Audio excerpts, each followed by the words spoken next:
Hello everyone, welcome back to the channel. We are here with another episode of Alice in Borderland, episode 7.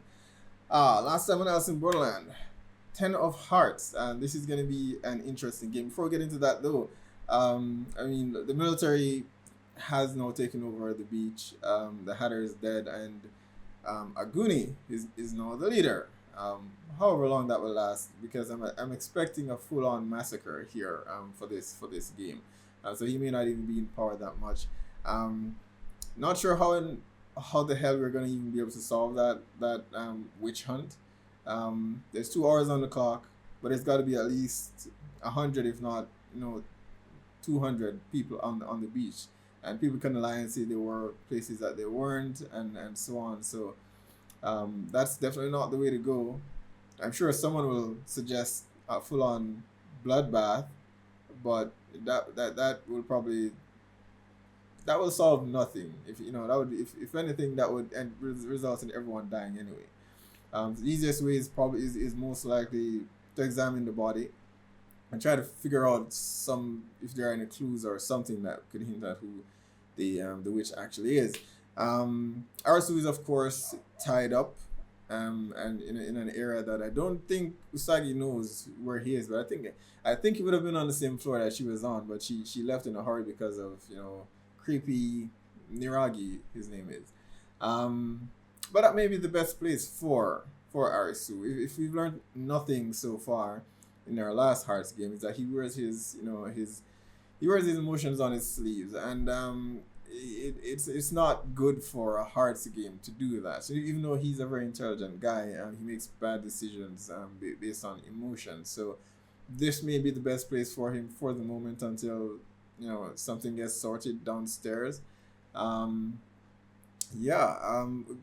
guess we'll see, guys. We'll see. I don't know. As far as the game itself goes, we're introduced to a bunch of characters previously, and there's obviously some dislike between them, especially with Niragi and Chishiya.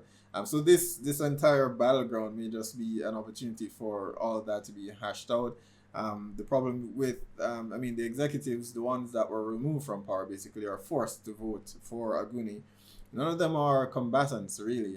Number 2 was some mathematician, or they're not really the best as far as combat is concerned. So the military seems to have the upper hand where this is concerned, if the two do clash here, because this is a perfect opportunity to decide who runs the beach going forward. So if the executives can somehow manage to get rid of the militants, then they can take over the beach. But the militants can also use this as an opportunity to get rid of some executives and appoint some yes men and yes women to support them in everything that they actually want to accomplish. So things are about to get interesting, guys.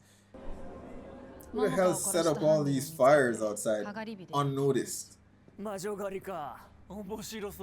Sure, it sounds interesting to you. Still here? Oh, okay. I figured as much.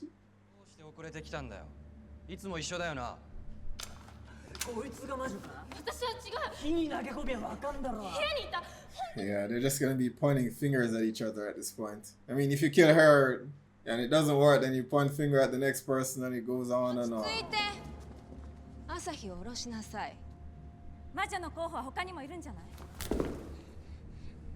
You gotta think about this rationally. There's no point in just burning random people. He just wants to kill somebody.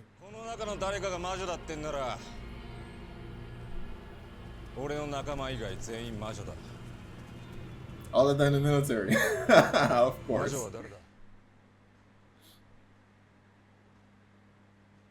I don't know if the fire is big enough.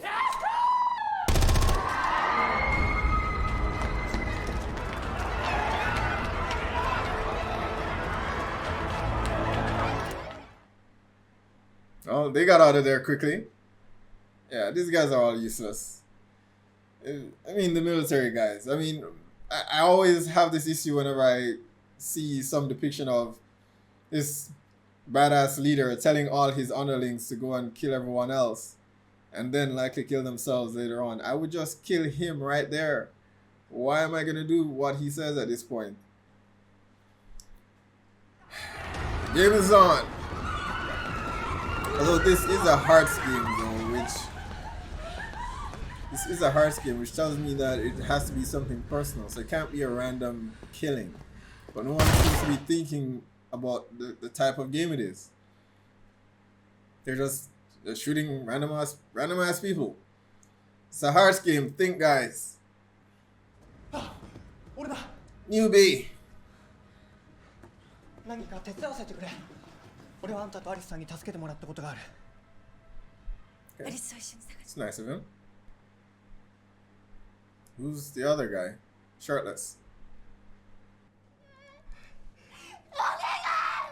これは人じゃねえ。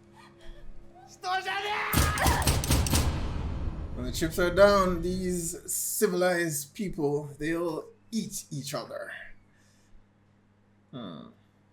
They're focusing on Aguni quite a bit, but I don't see his relation to the young woman that was killed. こんなんで魔女見つかるわけないやん。クイヌだったりしてな。 Don't you dare touch Kuina.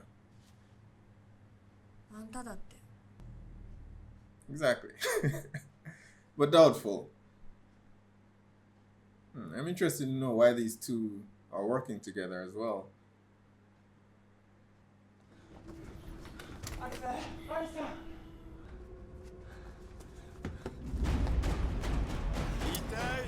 Yeah. I didn't think shirtless guy was gonna survive this, since I have no idea who he is. He's likely just someone going to die. Yeah, thought so.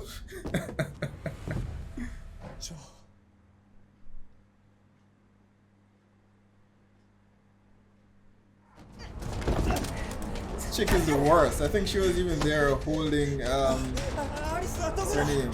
Holding Usagi down on the bed so the other guy could rape her. Knock her the hell out.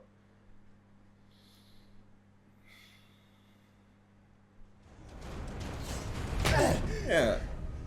She deserved that. Good on you, newbie. Who's gonna take this guy on? あった。何それ。つまり瞬間接着剤。これを加熱して、その上に凶器のナイフをかざせば、蒸発したシアノアートアクリルが水分と接合して表面の指紋を浮かび上がる。Oh. 2-on-1? ああ、行け。Interesting. ゲームクリアの方は任せた。 I haven't seen Kuina, what her contribution is to the group as yet. Maybe she's a fighter. I can't see Chishiya hanging out with her if she wasn't an asset of some sort.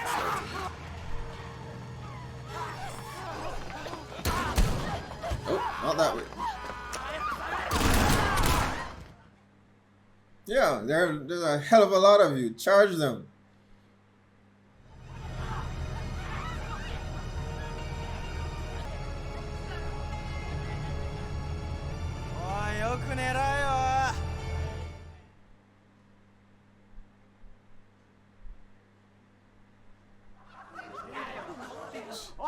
So he was bullied and he decided to become a bully? Where is the logic in that?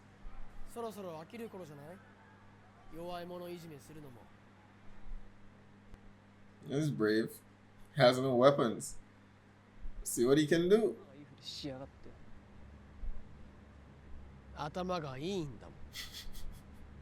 Cocky bastard.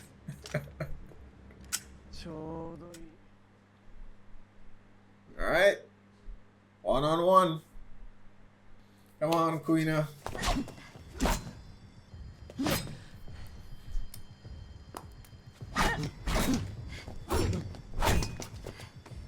Yeah, I love her even more now.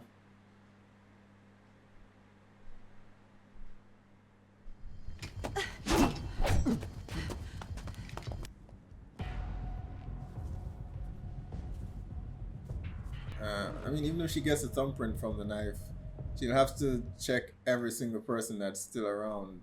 I guess the military is wiping out several of them, so maybe there won't be that many left anyway. Certainly, it would certainly make things a lot easier for her.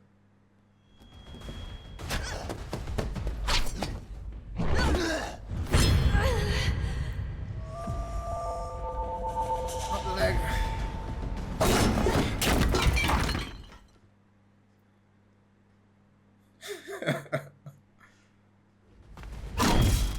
He doesn't fight a traditional swordsman does. She blocked him though. She's good. He's really just swinging the sword around, which I guess is good. Because it makes him sloppy and a lot easier to counter. Even the way he's holding the sword, the katana is wrong.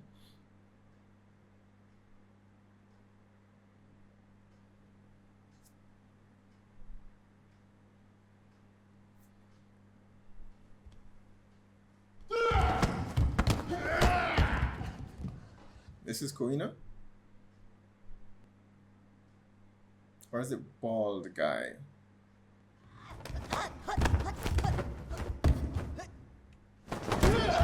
Hesitated.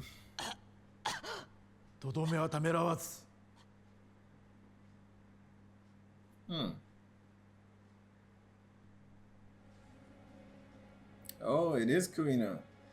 Well, there goes my crush, but she's still a badass. And I still love her.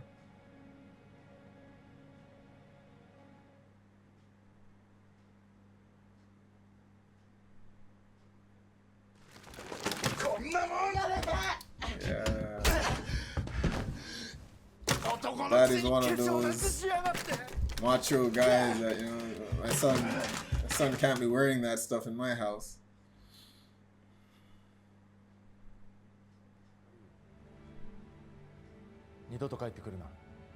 He's throwing him out? For that?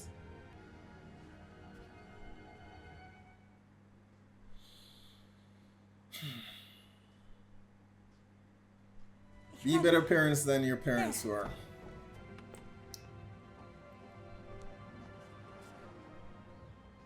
And mom, at the time, I mean, especially in Japan, you know, women didn't really have a lot of say. Kick his ass, Kuina.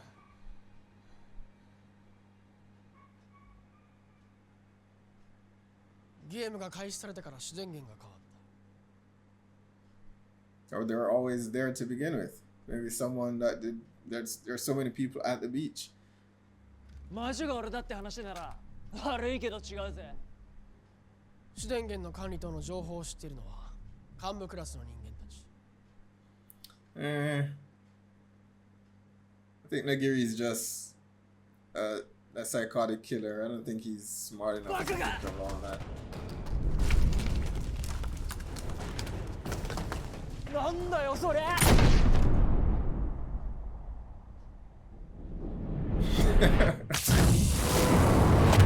Interesting. You got him.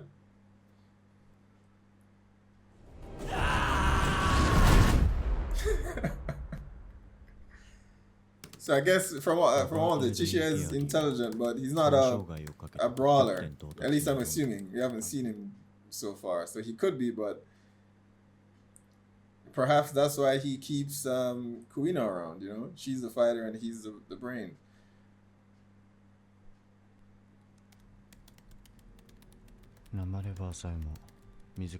Just wasting away in his room. 死を意識させない環境に育ち、どうやって本来の性を。 I guess he's a product of his environment, though. He's just been living through the motions with no purpose. そして俺はこの地に来た。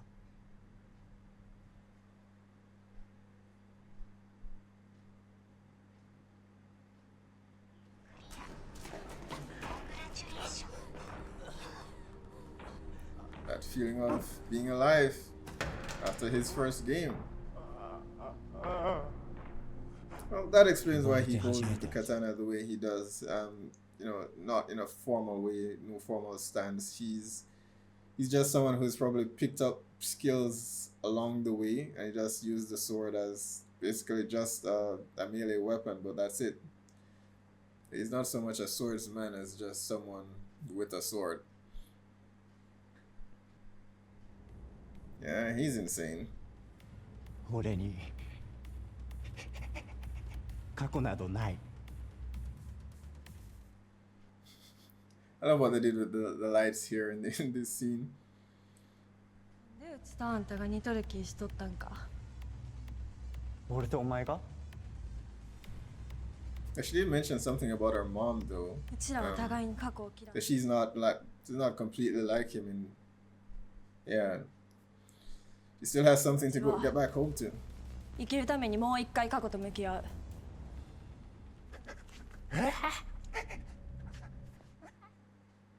And he's just a quintessential anime villain. Come on, Kuni. If they kill Kuni here, I am done with this series.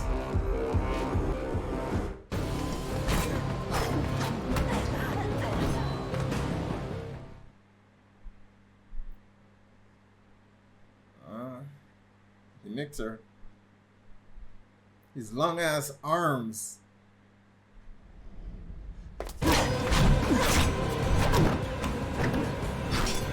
Nice. Just keep him away from that sword. He's not bad. Yes! That was brilliant. Arisu can sit this one out. I don't care about Arisu right now.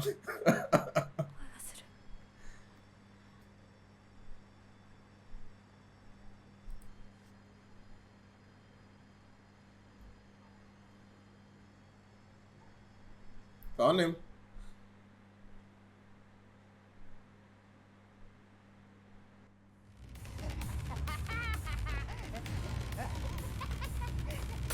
Oh, the glass. She's not wearing any slippers. She took them off. He's not an idiot. He's actually thinking this through. 生きる覚悟は違う。 You're right about that.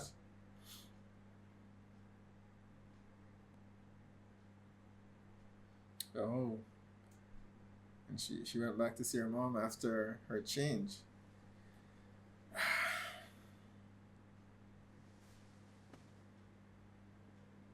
Hikari.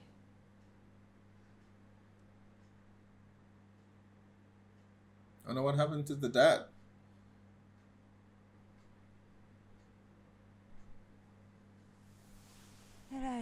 Looks like it's been somewhere between 5 and 10 years, maybe.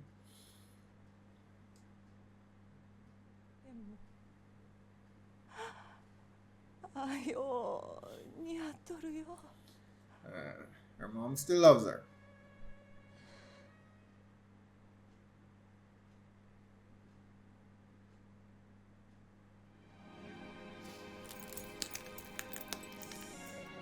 That looks painful though.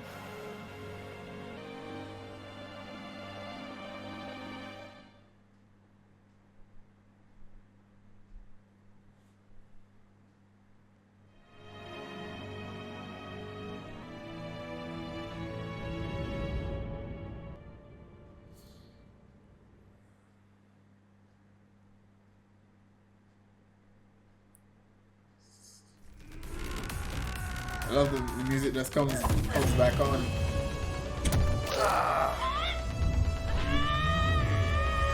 Yes!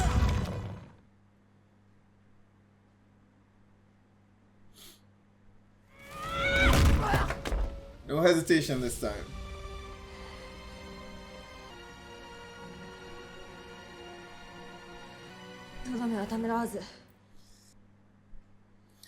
Yeah, that settles it. Kuna is my favorite character. She's my favorite character. If they kill her, I'm done with this series. Yeah, she's a badass. このタイミングで言いにくいけど、あと30分切ってる。とにかくルールを説明してくれ。I mean, are there anyone? Is there anyone even left except the military? And they still need to take those bodies to the fire. This is really a dumb plan.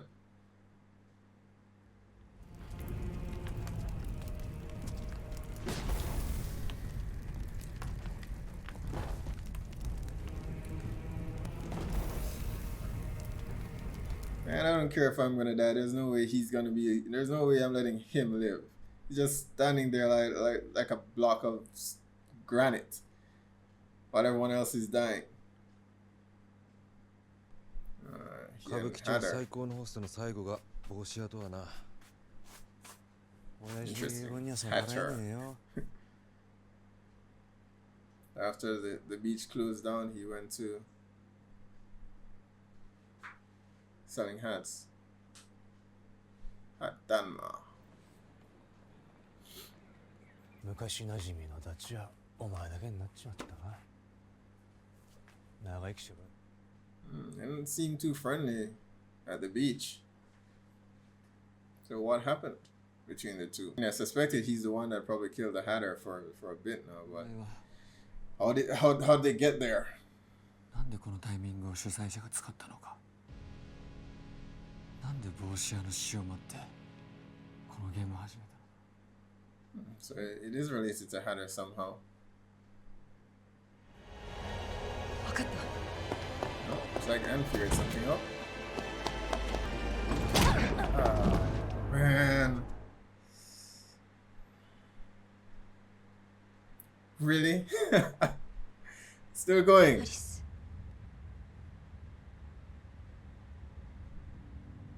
見えた気がする。 Okay. 魔女が。 I'd love to hear how you came to this one. Alright, then we have episode 7 of Alice in Borderland, and yeah, I can't say this enough, but this episode sort of cemented that fact. Kuni is my favorite character. I absolutely love her. Of course, you know, it kind of throws my crush out in terms of what can happen with a crush out the window for me. But with her transitioning from a male to a female, but I still love her. She's still a badass, and she's still my favorite character. So yeah, we got a bit of some backstory into her past. She, as a boy, you know, her dad didn't take to him wanting to make that transition. I'm not even sure if they even had that conversation. All he saw really was his son with makeup and stuff like that, and he just flipped the hell out and said, "Not in my house," and told him to leave. And it's something that has, you know, it's not new, to be honest. With parents, the older generation, you know, their immediate reaction to getting news like that is, you know, is the most extreme. It's you know, throwing their kids out on the street. I've had conversations with persons, not persons who have left, but with persons who have kids, and you know, the conversation has come up, and it's like, what would you do if this was your son or your daughter, you know? And a lot of times, not all the time, of course, but a lot of time the answer is, yeah, they can't stay with me, or they not in my house. And these are usually conversations I've had with older folks.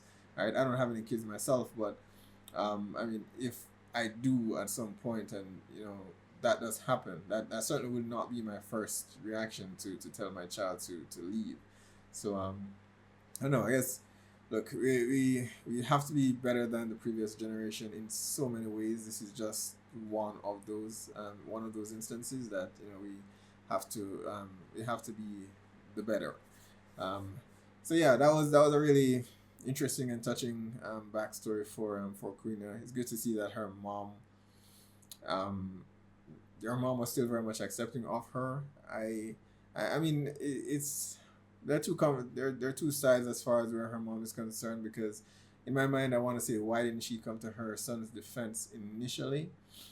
But I am aware, you know, of Japanese culture to some extent, and not just Japanese culture, in fact, but we're looking at Japanese characters, but overall, as far as women's role in society is concerned, she wouldn't have much of a say, even less so in Japan, because a lot of countries have a lot of work to do as where not just women's rights, but women's role in society as far as that concerns.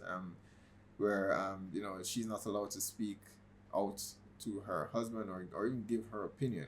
In this case, you can see that her husband is a bit of a hard head here, but even under normal circumstances, even if he wasn't, I don't think traditionally she could do that. She could object to what his decision was. But so I'm a bit upset by that she didn't come to her son's defense initially, watching him walk out the door like that, your son. But I do understand, as far as traditions go, that she's expected to, agree with her husband on almost every decision. But that's archaic and outdated thinking, and hopefully we get past that.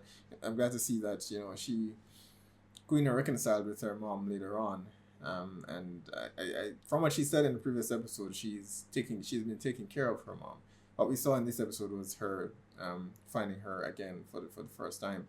But it appears she has been taking care of her because she's not well. So that's that. I want to see more Kuni. I don't know whether the character will be a staple character for the series going forward, but I would definitely love to see more of her. She's my favorite character so far, and I hope she continues to be a badass. We did get a look at the other character, last boss. We never got a name for him per se, and his story isn't really a phenomenal one. It's just someone who probably represents a lot more of the population that we realize, people that have no true purpose. I was watching, or at least I started, I haven't finished it as yet, the White Tiger on Netflix, and that's based in India, of course, but the overall theme is essentially the same. A lot of people who were born into a certain status, in society, and they're told that is their place. And this guy here, last boss, he's somewhat reflective of that. A lot of those people who are looking for, some not even looking, but in his case, he was constantly expecting something without doing the work to actually get there. But it can be argued that he's a product of his environment, so there's not much. He doesn't hold much power in changing things. There's always a debate as to whether you can't choose the family you're born into, but you can change your circumstances with perseverance and hard work, and you can. I won't ever say that's not a possibility, but it's never the same for any two individuals. And I didn't have an easy upbringing myself, but at the same time, I won't say to someone else just because I found a way, that means that it's just as easy for you to do the same thing. It may be twice as hard for you to do it. But in his case, he read about all these individuals doing all these great things, but for whatever reason, we didn't get a whole lot of details about why he was in those circumstances. But for whatever reason, he was never able to achieve the same thing. And then he came to this world and he finally found purpose, which is essentially just barely surviving, and that's the irony of it all, because his purpose is just to live, which is not really a step up from where you were before. It's just the environment has changed and the requirements have changed, but all he's doing is surviving. And is that really all you want to accomplish?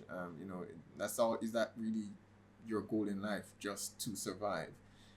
So it raises some interesting conversations and some interesting debates that can take place surrounding these characters that we've been introduced to, and his swordplay. Because initially when we were first introduced to him, even how he was holding the katana was weird. But that's because he's not a master swordsman, and he's just someone with a sword. But he does appear to be somewhat skilled in hand-to-hand combat. Again, I think that just comes with practice.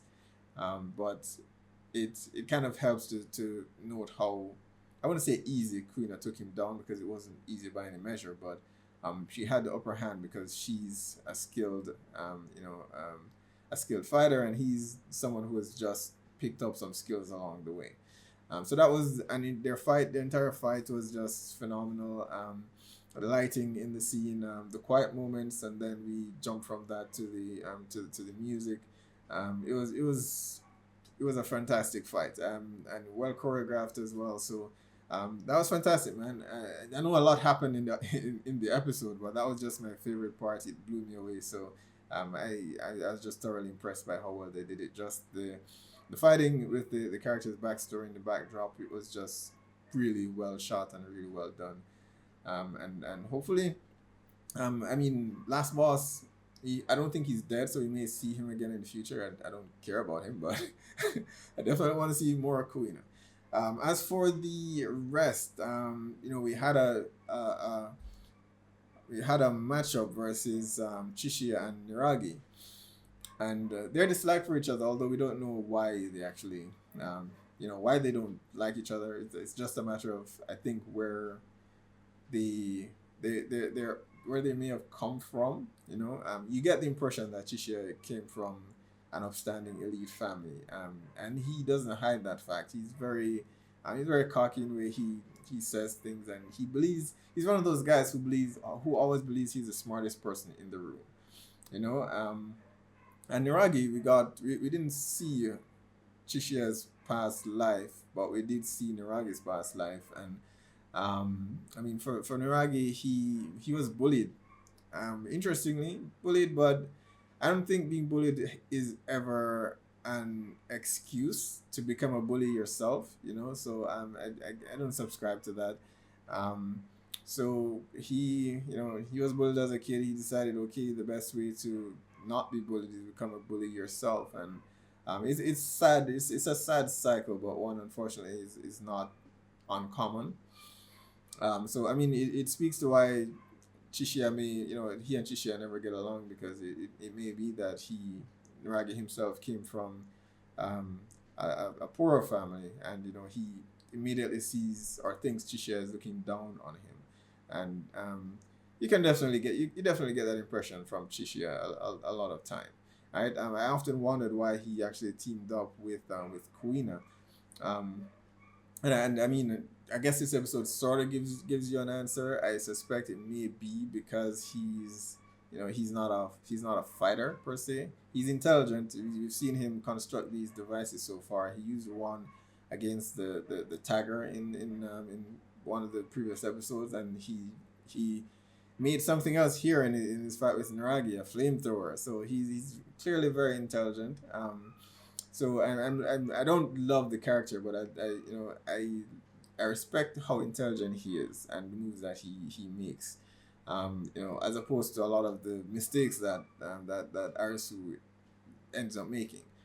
But Niragi is, I guess, presumably dead. I mean, I don't see how he can survive the fall from the building. The fire, being on fire is one thing, but he fell from a very high ledge. So I don't know, but we'll see, guys.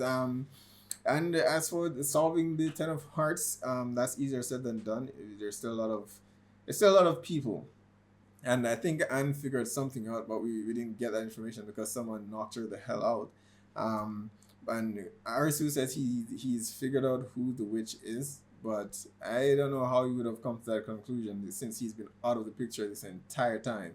So it would be interesting to see how he came to that answer. I definitely think it has something to do with Aguni and Hatter, having seen their backstory, that they both arrived in this world at the same time, but they had history prior to that.